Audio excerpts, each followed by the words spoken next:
কোটা সংস্কার আন্দোলনে নিহতদের স্মরণে আগামীকাল সারা দেশে শোক পালন করা হবে।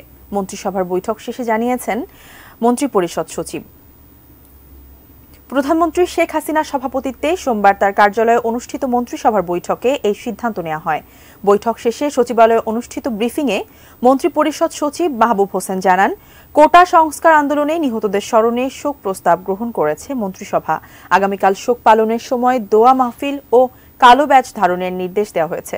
বৈঠকে এই আন্দোলনে সহিংসতার ঘটনায় ১৫০ জনের মৃত্যু হয়েছে বলে মন্ত্রিসভাকে অবহিত করেন স্বরাষ্ট্রমন্ত্রী আসাদুজ্জামান খান কামাল।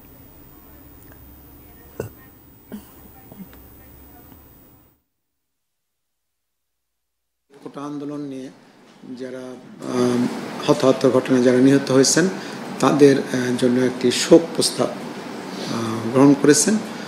সেই শোক প্রস্তাবটা আনুষ্ঠানিকভাবে নেওয়া হয়েছে। আর দ্বিতীয় যেটা করা হয়েছে সেটা আগামীকাল দেশব্যাপী শোক পালন করা হবে এবং সেই শোক পালন অংশ হিসাবে কালো ব্যাজ ধারণ করা হবে এবং মসজিদে দোয়া, মন্দির, গির্জা, প্যাগোডায় প্রার্থনা করা হবে।